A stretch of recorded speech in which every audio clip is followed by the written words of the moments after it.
Sir এই যে আপনার পিঠা।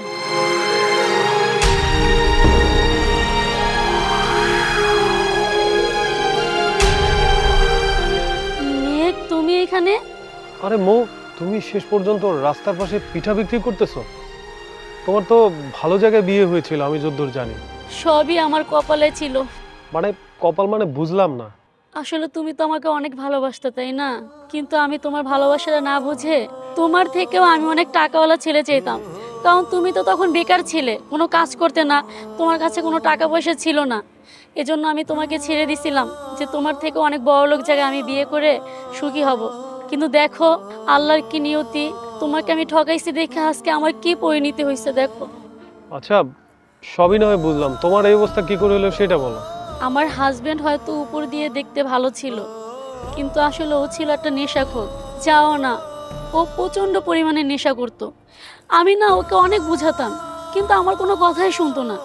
নেশাগ্রস্ত অবস্থায় গাড়ি চালাচ্ছিল, চালাতে গিয়ে ওর অনেক বড় একটা অ্যাক্সিডেন্ট হয়। তারপর না ওর একটা পাও চলে যায়। আর তারপর থেকে ওর চিকিৎসা করাতে গিয়ে আমরা সব কিছু বিক্রি করে দিই। এখন ও আর আমি পিঠা বিক্রি করে আমাদের জীবনযাপন চালাচ্ছি। তুমি আমাকে কত বুঝিয়েছিলে, কত অনুরোধ করছিলে আমাকে যাতে আমি তোমাকে ছেড়ে না চলে যাই। কিন্তু দেখো আমার এত পরিমাণে লোভ, আমি লোভে পড়ে তোমার মতন একটা ভালো মানুষকে ছেড়ে চলে এসেছি। আর আজকে দেখো তোমার অভিশাপে আমার কি অবস্থা, আমি ধ্বংস হয়ে গেছি মেঘ তোমার অভিশাপে। তোমার ভালোবাসা আমি বুঝতে পারিনি, আজকে আমি বুঝতেছি। তখন যদি আমি তোমার সাথে এরকম একটা না করতাম, তাহলে আজকে তুমি আমি অনেক ভালো থাকতাম। আল্লাহ আজকে আমাকে এই অবস্থায় রাখতো না। দেখো মৌ, আমি তোমাকে কোনো অভিশাপ দেইনি। আসলে আমি তো তোমাকে সত্যিকারের ভালোবাসতাম। আমি সব সময় চেয়েছি তুমি যাতে ভালো থাকো। আর আমি তো তোমাকে অনেক অনুরোধ করেছিলাম। মৌ, আজকে হয়তো আমার পরিস্থিতি খারাপ, একটা সময় আমার পরিস্থিতি ভালো হবে। দেখো তুমি আমার কথাটা শুনলে না, আমাকে এমন একটা জায়গায় ফেলে চলে গেলে, মানে আমি কোনো দিশা পাচ্ছিলাম না। সত্যি বলতে ওই টাইমে আমি ভেবেছিলাম যে এই দুনিয়াতে আমি আর থাকবো না, কিন্তু উপরে তো একজন আছে, আমার মায়ের জন্য আমাকে বাঁচিয়ে রেখেছিল। আমি আমার মায়ের জন্য বেঁচে আছি।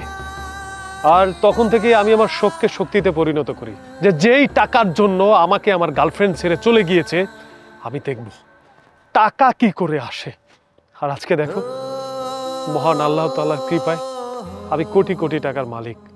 আর তুমি যেই টাকার জন্য আমাকে ছেড়ে চলে এসেছিলে, আজকে তোমার কি পরিণতি। যাই হোক, এখানে 50 লক্ষ টাকার একটা চেক আছে। এটা দিয়ে আশা করি তুমি আর তোমার হাজবেন্ড অনেক ভালো থাকবে। জানো বউ, ভালোবাসার মানেটাই হচ্ছে এটা। ভালোবাসার মানুষকে যে পেতে হবে এমন কোনো কথা নেই, কিন্তু ভালোবাসার মানুষকে সবসময় দোয়া করতে হবে। সে যে কোনো পরিস্থিতিতে ভালো থাকুক, এই দোয়া করতে হবে। আমি চাই তুমি তোমার হাজবেন্ডের চিকিৎসা করাও, অনেক ভালো থাকো। আমার কোনো অভিশাপ নেই, কারণ আমি তো তোমাকে মন থেকে ভালোবেসেছিলাম, তাই না? মেঘ, তুমি সত্যিকারের একজন ভালো মানুষ। আসলে আমি তোমার সাথে এরকম একটা করে অনেক ভুল করেছি।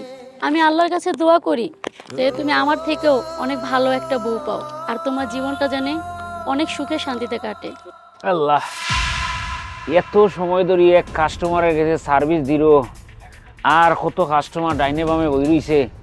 এই মৌটুসি, তোরে যে ডাকরা মনস নানি, ও ভাই আয় আরো দুগা ফিটো ভাই না দে। হ্যাঁ আসতেছি, দাঁড়াও। আচ্ছা, তোমার হাজবেন্ড মনে হয় ডাকছে, যাও।